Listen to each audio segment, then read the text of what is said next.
bagaimana sikap ibu kita ihsan ini setelah Ramadan.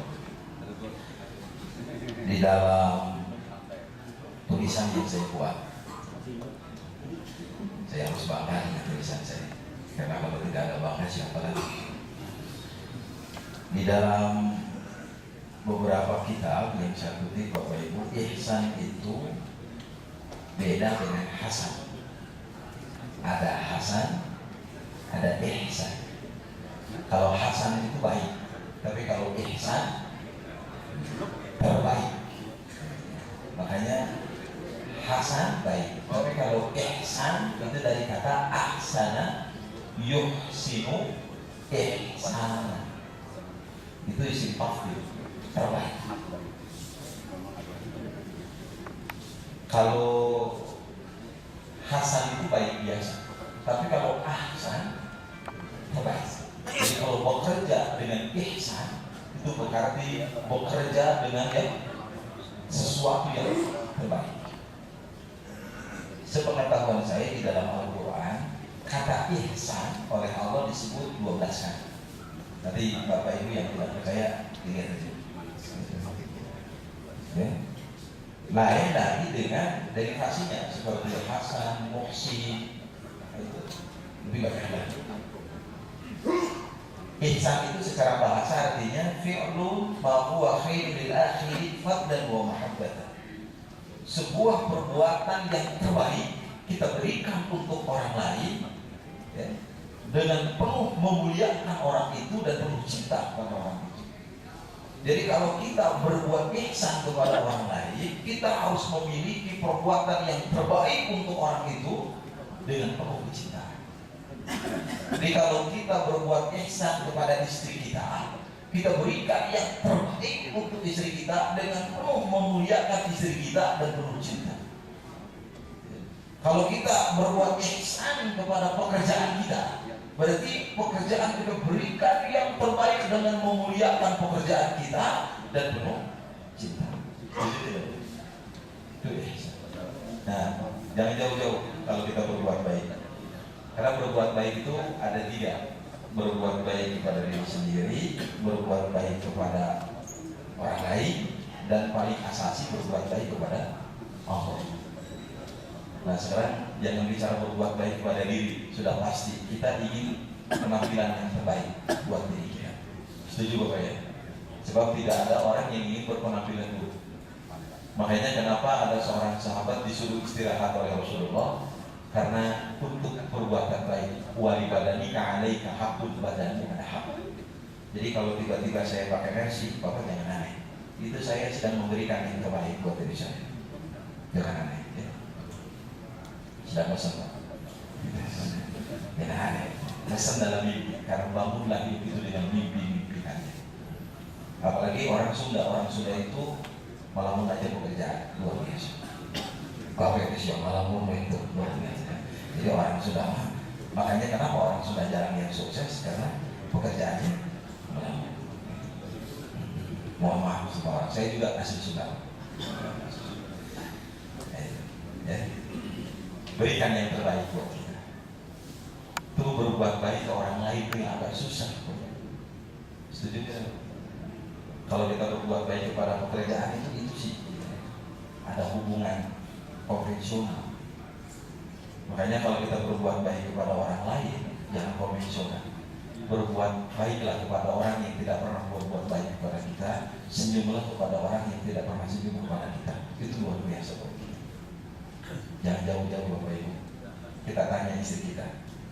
Selama kita hidup dengan dia, kita tanya istri, "Mah, selama mama hidup dengan Bapak, banyak bahagia, banyak derita." Tanya. Bapak sudah bicara seperti itu istri. Syawal ya, pernikahan. Mohon maaf Mah, kalau selama mama menikah dengan Bapak ini masih belajar menderita. Ya, mohon maaf. Kita katakan mohon maaf.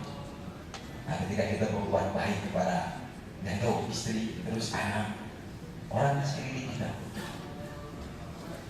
Saya masih ingat Bapak, mungkin Bapak kenal Profesor Dr. Didi Habibie. Beliau itu kalau punya anak pesantren atau sekolah, itu SPP-nya 2.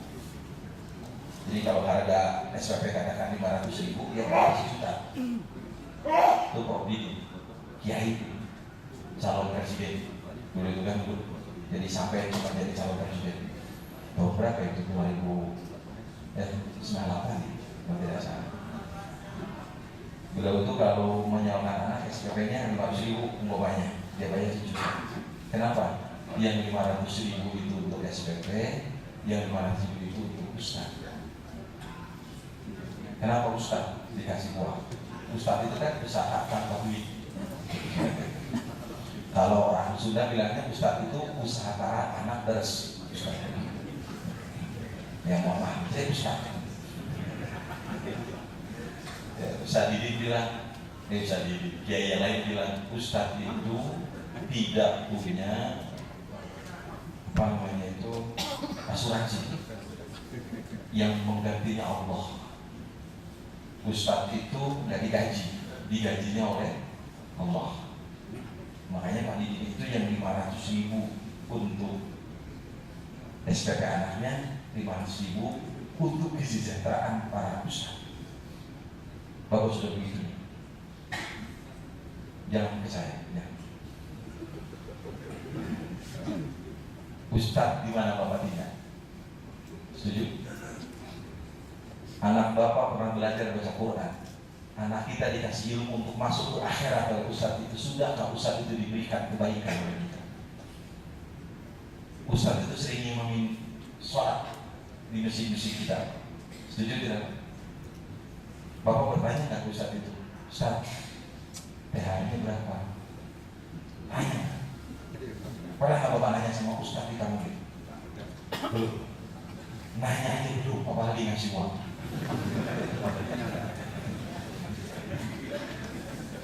Saya nanya sama seorang ustaz di masjid saya, imam aja anak gajinya sebulan 300.000. Saya tanya, saya baru bisa nanya Ustaz, THR-nya berapa Ustaz? Nggak ada yang ngasih Ustaz. Kata saya, sesama Ustaz kita. Kalau saya ditanya oleh Ustaz, saya nggak apa-apa Ustaz. Oh iya, sabar Ustaz. Ya memang makanan kita sabar, jangan Ustaz. Luar biasa. Dia pulang ke Garut 2 hari setelah Idul Fitri. Saya masih ada di sana. Saya tanya lagi, THR-nya berapa Ustaz? Wah, kalau ditanya Ustaz, masih sabar Ustaz. Ya saya, insya Allah sabar adalah makanan kita setiap saat. Sampai dia pulang ke Garut sekarang, saya entah apa dia mau datang lagi nggak ke masjid saya. Tapi alhamdulillah, dengan uang yang saya miliki, kita sudah berbuat baik. Mau harus ada pemberian, bukan memberi contoh. Saya yakin Bapak, di kalau kau milih, Bapak udah nanya untuk ustaz-ustaz di sini. Pernah nanya nggak? Yang ke saya. Nah, kenapa? Totalitas. Orang yang pernah memberikan kebaikan kepada kita, kita harus berbuat baik kepada orang itu. Setuju tidak? Kenapa kita harus berbuat baik kepada istri? Karena istri sudah berbuat baik kepada kita, maka jangan pernah kita meremehkan istri kita. Setuju tidak? Bapak ini sukses karena istri saya, yakin kalau kau ini Bapak sukses kita karena istri kita. Nggak ada suami sukses tanpa istri. Saya belum pernah melihat seorang Buddha yang sukses. Makanya dimakruhkan seorang suami itu meninggal dunia tanpa istri di samping. Kenapa? Karena laki-laki itu lemah, luar biasa, lemah. Makanya laki-laki tidak punya masa idah. Itu karena lemah. Perempuan itu punya masa idah, begitu ditinggal oleh suami meninggal dunia, dia nggak boleh nikah. Ada waktunya. Karena kuat wanita itu. Laki-laki itu lemah. Betul nggak? Kita ini harus punya istri dalam kondisi sedang menikah, dan dalam kondisi sakaratul maut kita nggak tahu kapan kita meninggal. Makanya kita dianjurkan oleh agama itu agar punya istri senantiasa. Ya. Dan dalam Islam laki-laki itu karena lemahnya mau nikah lagi itu jangan nunggu istri sudah wafat, masih hidup juga karena lemah. Mohon maaf, Arif, mohon maaf. Jadi saya sedang menceritakan namanya laki-laki. Jangan digarisbawahi yang kata-kata berbahaya, bukan. Kita ini lemah. Kita ini nggak bisa sukses tanpa istri. Setuju Bu ya? Lemahnya. Ini berbuat baik. Nah makanya Bapak Ibu sekalian,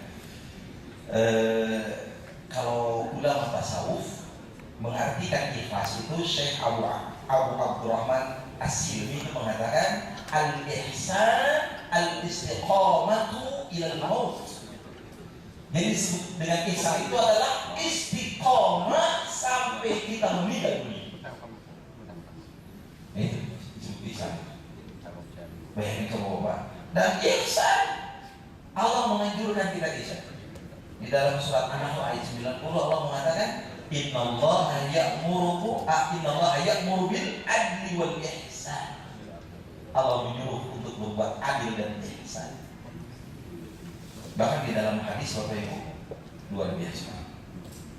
Rasulullah bersabda, Innallaha katabal ihsan ala kulli syai'in.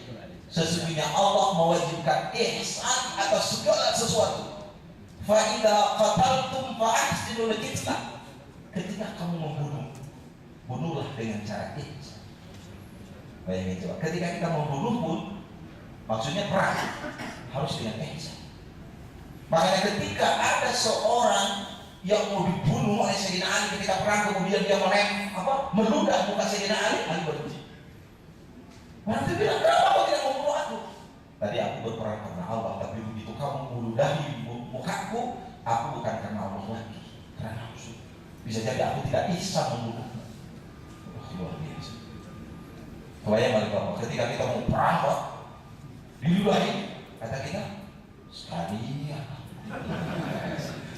Kalau Ali gak mau, luar biasa. Itu Sayyidina Ali bin Abi Thalib. Nah kemudian wa idza dabahtum fa ahsinu dabah, kata Rasulullah. Dan apabila kalian menyembelih binatang, sembelihlah dengan cara ihsan. Bayangin, binatang aja ketika kita mau sembelih harus dengan ihsan. Diharamkan bagi kita menganiaya hewan, termasuk yang mau dimakan oleh kita. Itu yang namanya udang mabok itu Pak. Udang itu kemudian dimasukin langsung ke penggorengan, itu haram hukumnya. Nggak boleh. Semut, disetrika, luar biasa. Nggak boleh. Makanya kita tidak boleh membunuh hewan dengan cara dibakar. Nggak boleh. Harus dengan ihsan. Lihat unta Bapak, ketika unta mau disembelih, Bapak pernah lihat yang ibadah haji? Bagaimana unta mau disembelih? Tidak pernah ada dipaksa. Makanya unta itu binatang yang paling sabar di dunia. Ini Bismillah, Allahu Akbar. Sabar ini. Beda dengan sapi. Nah itu dirajam, orang sudah bilang apa dirajam itu bahasa Indonesia itu. Apa dirajam itu bahasa Indonesia? Saya sulit mengartikan dirajam. Diikat kiri kanan. Ketika kita mau menyembelih, sembelih dengan cara yang benar. Jangankan kita membunuh orang ini dengan cara mati, betapa Allah memerintahkan kita untuk berbuat ihsan. Itu Bapak Ibu sekalian. Sampai, mohon maaf nih Bapak Ibu sekalian, apa sih inti ihsan itu? Setelah kita ngomong, kalau Rasulullah ketika ditanya oleh malaikat Jibril tentang Islam, tentang iman, kemudian Rasul ditanya tentang ihsan, apa Rasulullah mengatakan? Al-ihsan, kata Rasulullah, jawab, anta'budallah ka'annaka tarahu fa'ilam takun tarahu fa'innahu ya. Engkau beribadah kepada Allah seolah-olah engkau melihat Allah, dan kalau Allah tidak melihatmu, kalau engkau tidak melihatmu, Allah melihatmu. Jadi kalau begitu ihsan itu apa? Saya menemukan Bapak Ibu sekalian, ada 4 hal yang penting dalam ihsan. Yang pertama, ma'iyatullah, kebersamaan kita dengan Allah. Jadi kalau kita bekerja senantiasa bersama dengan Allah, itulah ketenangan hidup kita. Orang akan bisa ihsan kalau dia merasa disertai oleh Allah. Wa huwa ma'akum aina ma kuntum. Ma'iyatullah. Suami yang setia adalah suami yang merasa disertai oleh Allah. Dan kita berbaik. Kalau kita punya uang, ini milik Allah, bukan milik kita. Setuju tidak? Ketika ada orang yang minta uang itu kepada kita, kelas, selesai. Hati kita akan dikontrol oleh Allah untuk menggunakan uang itu. Ihsan. Jadi kita bisa ihsan kalau kita merasakan ma'iyatullah beserta dengan, dan bekerja ini merupakan proses kita beserta dengan Allah. Kenapa? Tidak ada orang yang, mohon maaf, bekerja tidak berpahala. Saya sering mengatakan waktu Ramadan kemarin di sini, primitif kalau kamu bekerja cari gaji. Setuju kan enggak? Karena kita ini gaji sudah ditransfer, dia tidak usah dicari-cari. Kita bekerja itu apa? Jihad. Setuju? Orang yang bisa jihad yang merasakan Allah beserta kita. Maka kalau Allah sudah beserta kita, kita akan memberikan yang terbaik buat perusahaan kita. Kita akan bisa memberikan yang terbaik untuk sekeliling kita, dan terutama orang-orang yang lemah di sekitar kita. Itu Bapak Ibu sekalian. Ma'iyatullah. Yang kedua, kita koreksi.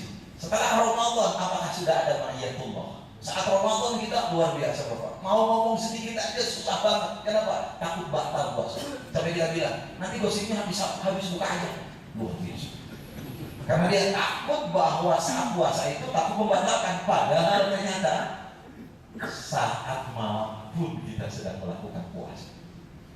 Maka orang yang gosip siang hari dengan gosip malam hari pada saat Ramadan, itu dosanya sama.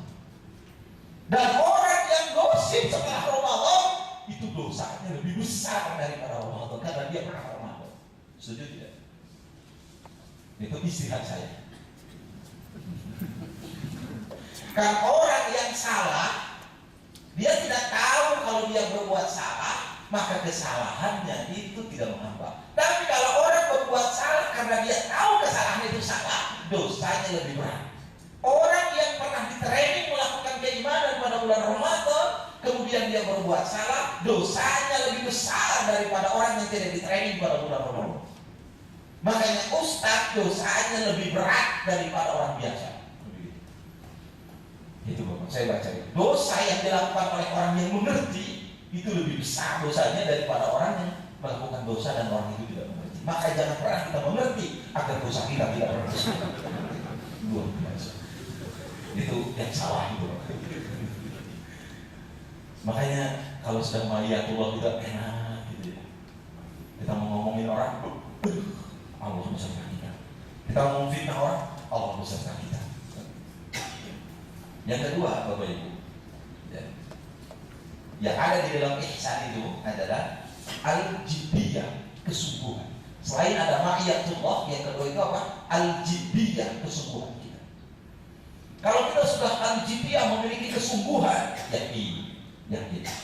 Dengan seyakin-yakinnya, insya Allah kita akan melakukan ihsan dalam hidup kita. Mohon maaf Bapak Ibu sekalian, kalau kita tanya diri kita, sudahkah kita sungguh-sungguh menjadi seorang suami? Sudahkah kita sungguh-sungguh menjadi seorang istri? Sudahkah kita sungguh-sungguh menjadi seorang karyawan? Sudahkah kita sungguh-sungguh menjadi seorang tetangga? Sudahkah kita sungguh-sungguh dari orang-orang yang bisa memberikan yang terbaik buat orang lain? Makanya kesungguhan ini, saya berharap, sangat berharap bahwa para pemain Persib untuk Liga Super Indonesia ini dibangun dengan kesungguhan yang luar biasa. Jamur dipanggil oleh Persib bermartabat ya, untuk menangani Persib periode sekarang. Dia Jamur zaman pelatih Persib. Kemudian yang dipertahankan cuma satu pemain asing, Abang Herman. Kemungkinan Alamsa itu dilepas, Radovic dilepas. Termasuk pemain-pemain yang lain. Yang dipertahankan itu baru Abang Herman. Mudah-mudahan ini kesungguhan, karena Persib sudah beberapa musim tidak juara. Ya, tapi ingat bahwa tetap juara itu akan berpihak ke Persib, walaupun Persib tidak juara, karena mengalah bukan kalah, mengalah. Ya mudah-mudahan sekarang bagus. Ya begitu juga kan MU. Saya lihat Van Persie sampai ditarik oleh Alex itu untuk mendampingi Rooney. Ya, tetap saya yakin juaranya ya Manchester City. Kenapa banyak orang muslim di sana? Kalau biar kecil ya saya bilang Barcelona. Kalau kesebelasan di dunia ya saya bilang Belanda. Kenapa? Karena punya nilai sejarah dengan kita. Dia menjajah kita. Itu nilai sejarah. Kalau tidak Belanda saya bilang Jerman. Kenapa? Karena Jerman itu punya nilai sejarah dengan kita. Bahwa Presiden RI ketiga itu sekolah di Jerman. Punya nilai sejarah. Kalau MU mohon maaf tidak akan saya bela. Karena setan merah. Umat Islam diharamkan untuk membela setan. Kalau Persib itu pangeran biru, tidak ada setan biru. Awas, mana kita Telkomsel? Ingat, yang bisa mengusir setan ini baru Telkomsel. Iklannya di kemana? Betul tidak? Satu-satunya perusahaan di dunia yang bisa mengusir setan itu siapa? Telkomsel. Ya, dengan asma itu orang setan itu pada nggak mau dekat-dekat. Luar biasa Telkomsel. Itu yang saya bilang kalau kita pengen simpati ucapkan halo, karena itu kartu asnya. Saya belum pernah dibayar ngomong kayak gini sama Telkomsel. Jadi Bapak Ibu, al-jidiyah kesungguhan kita. Apapun ketika kita punya al-jidiyah kesungguhan, saya yakin minimal Bapak Ibu kesungguhan untuk memelihara ibadah yang pernah kita lakukan pada saat Ramadan. Minimal kita melakukan kesungguhan untuk terus infak, untuk terus memberikan yang terbaik. Kenapa? Urusan harta ini lain. Kenapa Bapak Ibu? Orang banyak tenggelam dengan harta. Alhamdulillah kan kita mudik kemarin buang-buang uang. Maksud mudik buang-buang itu untuk saudara kita, betul tidak? Untuk macet kita buang uang. Mudah-mudahan itu kita buang jadi ibadah semua. Awas, jangan sampai kita membuang, salah membuang. Sebab harta itu kita hanya dibuat dari mana didapat dan kemana harta itu disalurkan. Dan kita kemarin menutup dengan silaturahim luar biasa. Makanya kalau ingin rezekinya diluaskan dan usianya dipanjangkan, sambungan silaturahim. Kita tanya, sudahkah kita bersungguh-sungguh dalam silaturahim? Al-jidiyah. Sampai ada seorang ibu kemarin yang bertanya, Ustaz, apa sih yang dimaksud dengan rizki luas itu? Kan hadisnya man ahabba yusaqalahu fi rizki. Siapa yang ingin diluaskan rizkinya? Bu, yang disebut rizki itu tidak hanya uang. Usia rizki tidak bukan. Rizki. Kesempatan untuk bekerja rizki bukan. Rizki. Kesehatan rizki bukan. Dan termasuk saya bisa ngaji di tempat ini rizki buat saya. Ilmu saya bisa baca kitab dari malam itu rizki. Wa insa'alahu fi atharihi, dan siapa yang ingin dipanjangkan usianya. Apa itu panjang usia? Saya baca kitab, ternyata para ulama memang punya 3 pengertian usia dipanjangkan. Pertama, benar-benar usianya dipanjangkan.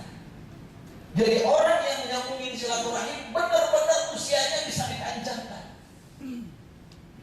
Nabi Daud usianya berapa? 40 tahun. Nabi Daud dalam hadis Tirmidzi, kemudian dipanjangkan oleh Allah karena Adam memberikan usia ke Nabi Daud 60 tahun. Jadi 100 tahun dan Nabi Adam usianya dirubah oleh Allah, yang tadinya 1000 jadi 940 tahun. Begitu Adam mau dicabut nyawa, Adam bilang, ya Allah, usiaku tinggal 60 tahun lagi kan? Kata malaikat, kan udah dikasihkan ke Daud. Oh, lupa aku, kurang begitu lah dialognya itu. Kalau pakai bahasa saya itu. Nah, makanya anak-anak Adam sering lupa. Itulah keturunan Adam. Itu dalam hadis begitu. Makanya kan, oh lupa, keturunan Adam. Usianya itu benar-benar dipanjangkan. Ziyadatul umur. Jadi orang yang suka nyambung silaturahim, usianya dipanjangkan. Itu menurut Ustaz, bagaimana dengan ayat bahwa kematian itu tidak bisa diakhirkan oleh manusia? La yastaqdimuna sa'ata wa la yastaqdimun. Manusia tidak bisa mengakhirkan dan tidak bisa mendahului. Itu manusia, bukan Allah. Kalau Allah itu berkaitan dengan takdir. Makanya takdir Allah itu kan ada 4. Yang pertama takdir azali. Takdir kita di lauh mahfuz. Kita nggak tahu, yang tahu hanya Allah. Yang kedua takdir umuri, kehidupan kita selama hidup di dunia. Yang ketiga takdir sanawi. Nah, takdir setahun sekali yang Allah robah bagi kita. Dan dirobah oleh Allah itu setiap setahun sekali pada saat Lailatul Qadar. Makanya Umar bin Khattab sering berdoa, ya Allah, jika catatanku di dalam takdirmu jelek, robahlah dengan yang baik ya Allah. Kenapa? Karena setahun sekali takdir itu berubah. Dan yang keempat, takdir yaumi, urusannya diserahkan kepada kita tiap hari. Jadi orang yang usianya ditambah itu yang terakhir. Pengertian yang kedua, Bapak Ibu, bisa jadi bukan usianya ditambah, tapi usianya berkah. Apa itu berkah? Mudah untuk melakukan amal saleh.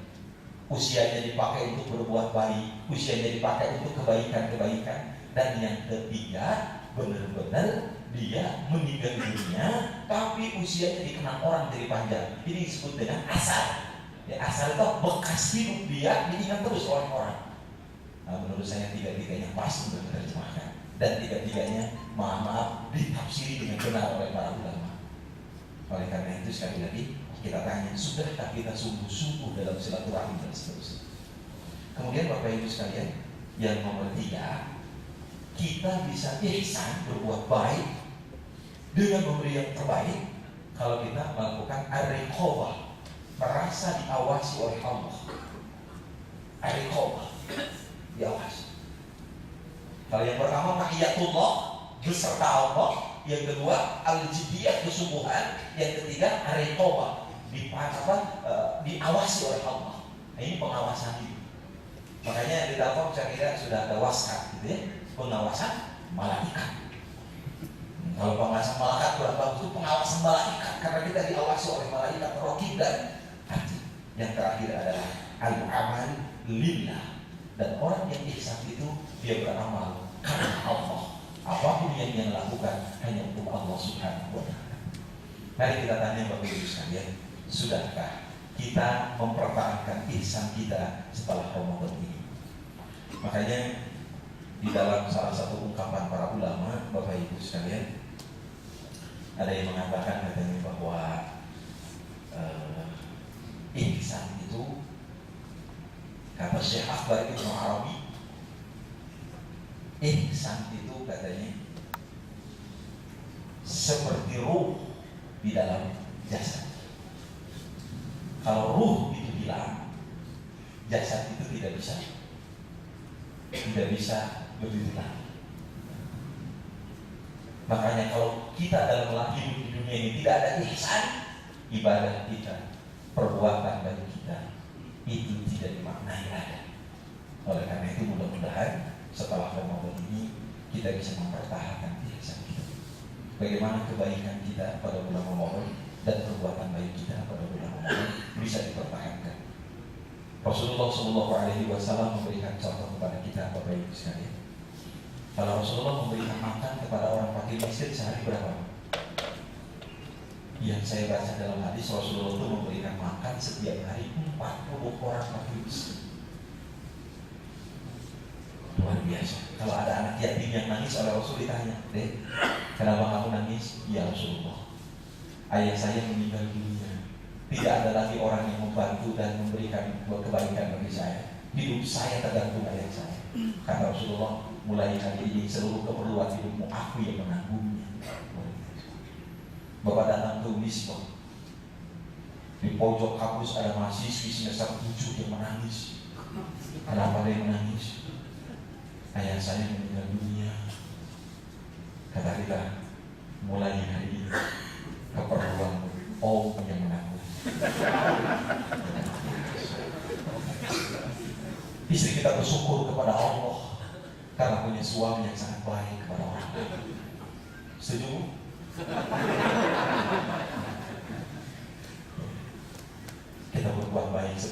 Rasulullah. Kalau ada orang di zaman Rasulullah, Bapak mungkin mendengar Rasulullah pernah tidak menyolatkan jenazah, gara-gara jenazah itu punya apa? Punya utang, luar biasa. Kata Rasulullah, si fulan ini punya utang, punya. Sholatkan oleh kalian, aku tidak mau menyolatkan. Luar biasa. Kata seorang sahabat, ya Rasulullah, kenapa? Dia punya utang 2 dinar. Aku ya Rasulullah yang akan menjaga utang itu. Oke, kalau gitu aku menyolatkan. Kemudian Rasul pun sholat. Setelah Rasulullah kaum muslimin menang kuat, apa Rasulullah bilang? Seluruh kaum muslimin yang punya harta waris berikan ke keluarganya, yang punya utang datang sama saya.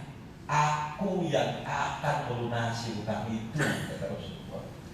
Jadi Rasul itu adalah orang yang suka melunasi utang orang. Saya masih punya kreditan. Siapa yang mau jamin? Tuh, apa bapak ini seperti Rasulullah? Tuh, jalan. Luar biasa. Siapa yang punya harta milik kalian, tapi siapa yang punya utang datangi saya, kata Rasulullah. Aku yang akan melunasi. Ada seorang sahabat di zaman Rasulullah itu yang suka humor. Luar biasa humor itu. Dia nyembelih unta, minta ke peternak unta, minta unta satu sembelih. Disuruh siapa? Rasulullah. Disembelih unta itu, dibawa pahanya kepada Rasulullah. Ya Rasulullah, ini dari mana? Dari mana ini? Loh, kata si fulan itu katanya kalau yang membayarnya. Dan Rasulullah tidak marah. Kemudian membayar unta itu 1/10 juta sekarang itu. Sekali-kali kita berkorban kepada atasan kita, sekali-kali.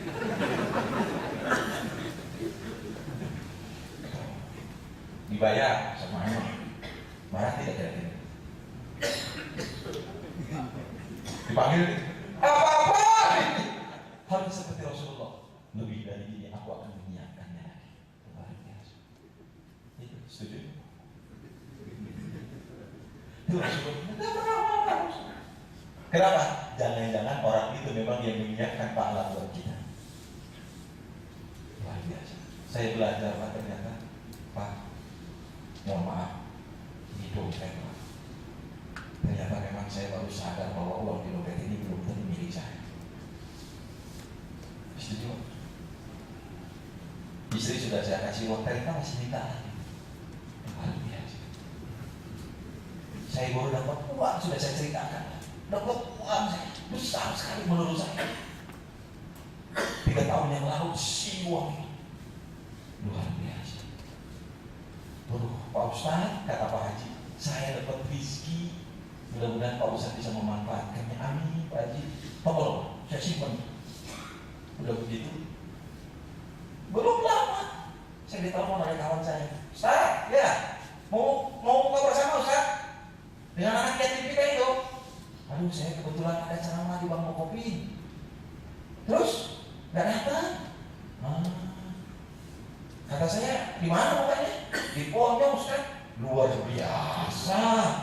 Kata saya, kok hebat amat, uang dari mana? Justru itu saya melawan Ustaz itu untuk minta tambahan dana. Kurang Ustaz. Allahu Akbar. Seperti Allah ngasih tahu kepada dia bahwa saya lagi punya uang. Dan dia bilang apa? Ustaz, tolong kami panitia minta uang, tidak usah di dompet Ustaz, yang di amplop aja Ustaz. Saya yakin Allah masih tahu ke dia. Ustaz juga manusia.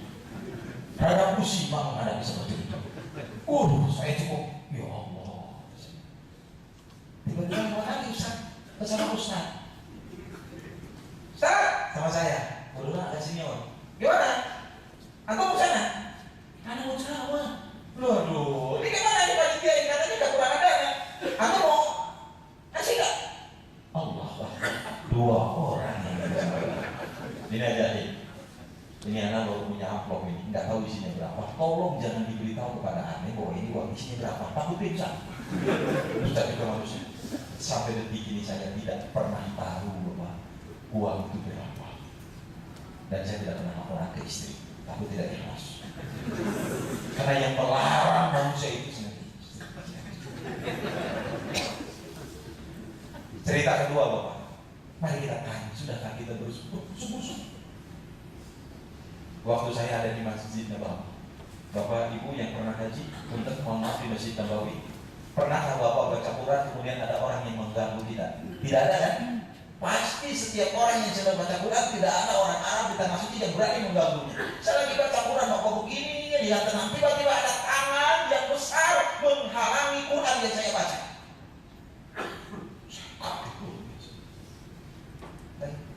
Fulus yang nggak bisa bahasa Inggris, bahasa Arab, nggak bisa. Dia bilang, "Maiman, finish, uang saya habis," kata dia. Saya bawa uang 500 real buat beli kitab dan 10 real untuk jatah makan karena saya pakai haji biasa. Saya mikir, uang ini nggak mungkin dikasih ke kalian 500 real, terlalu besar buat Ustaz sedekah 500 real. Karena belum beli kitab juga sedekah kepada para pedagang kitab. Yang 10 real saya beri makan apa nanti saja siap. Tapi tiba-tiba tangan saya mengambil uang yang 10 real itu dan saya berikan kepada orang asing itu. Dan saya belum pernah mendengarkan kata-kata jazakumullah khairan katsira lebih agem apa itu bahasa Indonesia ini dari orang itu. Berwibawa betul.